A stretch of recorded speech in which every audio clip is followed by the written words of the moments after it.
Hello students, how are you.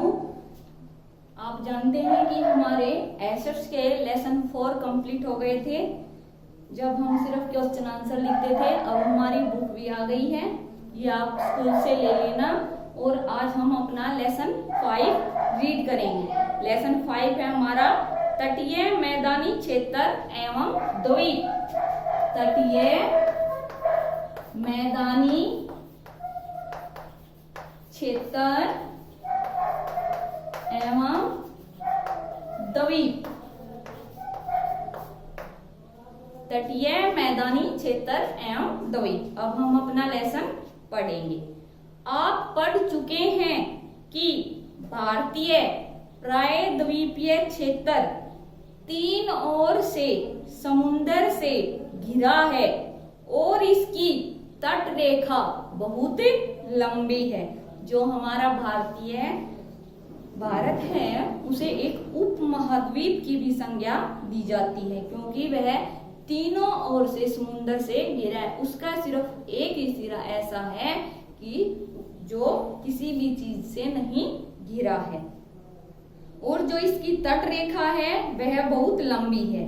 आप भी यह जान चुके हैं कि विशाल प्रायद्वीपीय क्षेत्र पश्चिम में पश्चिमी घाट और पूर्व में पूर्वी घाट। ये देखो, ये हमारा पश्चिमी घाट है। पश्चिम की तरफ जो है वो पश्चिमी घाट है और जो पूर्व की तरफ है वो पूर्वी घाट है। यदि आप भारत के मानचित्र को देखेंगे तो आप पाएंगे कि दोनों घाटों के मध्य एक संकरा तटीय मैदानी क्षेत्र है जिसके दोनों ओर समुद्र है। यह मैदानी क्षेत्र 2 भागों में विभाजित है, पश्चिमी तटीय मैदानी एवं पूर्वी तटीय मैदानी। जैसे हमारा पश्चिमी घाट है, पूर्वी घाट है, इन दोनों के मध्य में क्या स्थित है? तटीय मैदानी क्षेत्र। उसका जो पश्चिमी भाग है उसे हम क्या कहेंगे? पश्चिमी तटीय मैदानी क्षेत्र। और जो पूर्वी भाग है उसे क्या कहेंगे? पूर्वी तटीय मैदानी क्षेत्र। अभी हम पश्चिमी तटीय मैदानी क्षेत्र के बारे में पढ़ेंगे। पश्चिमी तटीय मैदानी क्षेत्र, ये मैदानी क्षेत्र अरब सागर के तट एवं पश्चिमी घाट के मध्य स्थित है। ये गुजरात में स्थित कच्छ की खाड़ी से लेकर कन्याकुमारी तक फैले हैं। आप यह जान चुके हैं कि कन्याकुमारी भारतीय क्षेत्र के अंतिम दक्षिणी छोर पर स्थित है। कन्याकुमारी कहाँ है? बिल्कुल हमारे लास्ट में। कहाँ है कन्याकुमारी? हमारे देश के बिल्कुल लास्ट में, नीचे कन्याकुमारी। मैदानी उत्तर से दक्षिण की ओर गुजरात, महाराष्ट्र, गोवा, कर्नाटक, केरल के प्रदेश फैले हैं। पश्चिमी तटीय भाग को 3 भागों में विभाजित किया जाता है। जो हमारा पश्चिमी तटीय भाग है उसे कितने भागों में विभाजित किया गया है? 3 भागों में। उत्तरी भाग को गुजरात तट कहा जाता है।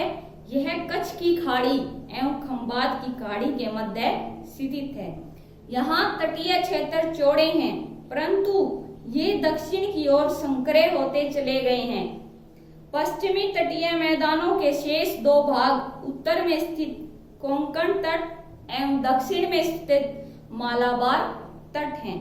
पश्चिमी तटीय मैदान के 2 शेष भाग, उत्तर में स्थित कौन सा है? कोंकण तट, और दक्षिण में कौन सा है? मालाबार तट। गुजरात तट। अब हम गुजरात तट के बारे में पढ़ेंगे। गुजरात तट जो है हमारा वो पाकिस्तान की सीमा से लगा हुआ है और यह राजस्थान के दक्षिण में स्थित है। यहाँ का मौसम अर्ध शुष्क होता है। इस क्षेत्र में साबरमती एवं माही नदियां बहती हैं। कौन सी नदियां बहती हैं? साबरमती एवं माही नदियां। विश्व प्रसिद्ध गिर वन्य जीव अभयारण्य कच्छ की खाड़ी में स्थित है। यह एशियाई शेरों का आवास है। गिर वन्य जीव अभयारण्य कहाँ पर स्थित है? कच्छ की खाड़ी में, गुजरात तट पर। अब है हमारा कोंकण तट। यह गुजरात तट से गोवा तक फैला हुआ है। यह बहुत ही संकरा मैदानी क्षेत्र है। यह पथरीला और ऊंचा नीचा है। इस क्षेत्र में पहाड़ समुद्र के तट तक फैले हुए हैं। समुद्र की सतह के नीचे विशाल चट्टानें हैं। समुद्र के तट पर प्रकाश स्तंभों का निर्माण कराया गया है, जिससे जलयानों को सावधान किया जा सके और वे इन चट्टानों से न टकराएं। जो हमारा कोंकण तट है वो कैसा है?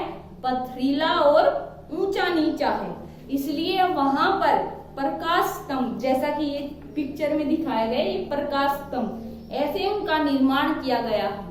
क्यों किया गया है उनका निर्माण? कि जो जलयान आते हैं उनसे, उनके प्रकाश से उनको वे तट दिख जाएं और वे उनसे ना टकराएं। जलयानों को रास्ता दिखाने के लिए प्रकाश स्तंभों का निर्माण किया गया है। भारत की व्यावसायिक राजधानी एवं महाराष्ट्र प्रदेश की राजधानी मुंबई कोंकण तट पर ही स्थित है। मुंबई कहाँ स्थित है? हमारे कोंकण तट पर। मुंबई भारत का सबसे महत्वपूर्ण बंदरगाह है। कौन सा है सबसे महत्वपूर्ण बंदरगाह? हमारा मुंबई। मालाबार तट, यह कोंकण तट के दक्षिण में स्थित है। इस तट पर अत्यधिक संख्या में लैगून स्थित हैं। लैगून क्या होते हैं ये अब हम पढ़ेंगे। ये बालू भित्तियों द्वारा मुख्य समुद्र से अलग हो जाते हैं। ये लैगून नहरों द्वारा आपस में जुड़े हुए होते हैं। जैसे बालू से ये आपस में समुद्र से अलग हो जाते हैं और ये नहरों के द्वारा एक दूसरे से जुड़े हुए होते हैं। यहाँ नाव और स्टीमरों से सैर करना बहुत ही रोमांचक होता है। इस तट की जलवायु पूरे वर्ष नरम और गर्म रहती है। नम और गर्म रहती है। कैसी रहती है? उमस भरी और गर्म। अभी हम पूर्वीय तटीय मैदान के बारे में पढ़ेंगे। पूर्वी तटीय मैदान पूर्वी घाट एवं बंगाल की खाड़ी के तट के मध्य स्थित है। ये मैदान पश्चिमी तटीय मैदानी क्षेत्रों से अधिक चौड़े हैं। पूर्वी तट से सटे हुए उत्तर से दक्षिण दिशा में स्थित केंद्र शासित क्षेत्रों एवं प्रदेशों के नाम ढूंढिए। मानचित्र देखने पर आपको ज्ञात होगा कि पश्चिमी तट और पूर्वी तट दोनों कन्याकुमारी में मिलते हैं। आप पढ़ चुके हैं कि प्रायद्वीपीय भारत की अनेक बड़ी नदियां पूर्वी तट पर डेल्टा बनाती हैं। जैसे जो हमारे ये पश्चिमी तट और पूर्वी तट है ना, ये यहाँ पर कन्याकुमारी में आपस में एक दूसरे से मिल जाते हैं। तट रेखा के दक्षिणी भाग को कोरोमंडल और उत्तरी भाग को उत्तरी सरकार कहते हैं। दक्षिणी भाग को क्या कहते हैं? कोरोमंडल। और उत्तरी भाग को क्या कहते हैं? उत्तरी सरकार। पूर्वी तट पर पश्चिमी तट की तुलना में कम वर्षा होती है, परंतु इस तट की मिट्टी पश्चिमी तट की मिट्टी से अधिक उपजाऊ है। कौन से तट की मिट्टी उपजाऊ है?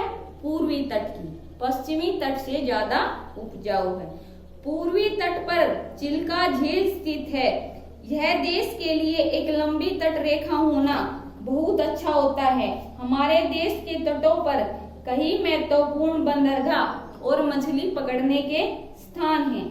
ये अंतर्राष्ट्रीय व्यापार में हमारी सहायता करते हैं। पश्चिमी तट पर स्थित मुख्य बंदरगाह कांदला, मुंबई और कोची हैं तथा पूर्वी तट पर स्थित कोलकाता, विशाखापत्तनम और चेन्नई। अभी क्या कह रहे हैं कि पश्चिमी तट पर जो मुख्य बंदरगाह वे कौन सी हैं? कांदला, मुंबई और कोची। और पूर्वी तट पर कोलकाता, विशाखापत्तनम और चेन्नई। अभी क्या कह रहे हैं कि किसी भी देश के लिए लंबी तट रेखा होना बहुत ही अच्छा होता है, क्योंकि उससे अंतरराष्ट्रीय व्यापार में बढ़ोतरी मिलती है। द्वीप। अब हम द्वीपों के बारे में पढ़ेंगे। आप जानते हैं कि द्वीपों के दो समूह अंडमान एवं निकोबार लक्षद्वीप भारत के केंद्र शासित क्षेत्र हैं। ये द्वीप समुद्र तट से काफी दूरी पर स्थित हैं। अंडमान एवं निकोबार द्वीप समूह। अब हम किसके बारे में पढ़ेंगे? अंडमान एवं निकोबार द्वीप समूह के बारे में। अंडमान एवं निकोबार द्वीप समूह में 325 और 24 द्वीप सम्मिलित हैं, परंतु अधिकतर द्वीपों पर आबादी नहीं है। ये बंगाल की खाड़ी में कोलकाता से लगभग 1200 किलोमीटर की दूरी पर स्थित हैं। अंडमान द्वीप निकोबार समूह से 120 किलोमीटर दूर उत्तर में स्थित हैं। ये पर्वतीय क्षेत्र हैं। इनमें से अधिकांश घने जंगलों से ढके हैं। ये द्वीप ज्वालामुखी विस्फोट से उत्पन्न हुए हैं। कौन से द्वीप? अंडमान निकोबार द्वीप ज्वालामुखी विस्फोट से उत्पन्न हुए हैं। भारत का एकमात्र सक्रिय ज्वालामुखी बैरन द्वीप यहाँ पर स्थित है।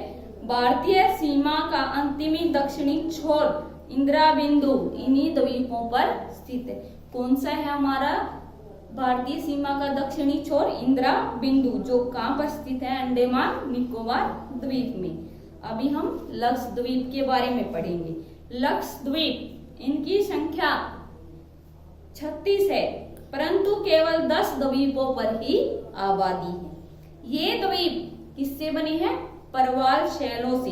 ये छोटे एवं समतल हैं। यहाँ के अधिकांश निवासी जीविका के लिए कृषि पर निर्भर हैं। ये केरल के नगर कोच्चि से 220 से 440 किलोमीटर की दूरी पर स्थित हैं। ये हमारा लेसन कंप्लीट हो गया। ये आप सभी को ये लेसन रीड करना है और जो ये इसके नए शब्द हैं ये आपको लर्न करने हैं। एक बार मैं इनको पढ़ा देती हूँ। खाड़ी, खाड़ी क्या होता है? भूमि से घिरा समुद्र का भाग। वन्य जीव अभयारण्य क्या होता है? वह स्थान जहाँ जंगली जानवरों का संरक्षण किया जाता है। प्रकाश स्तंभ, जलयानों को चेतावनी देने या रास्ता दिखाने के लिए बनाई गई रोशनी वाली मीनार। लेगून, खारे पानी की एक झील जो बालू बीटियों अथवा परवाल शैल द्वारा समुद्र से अलग होती है।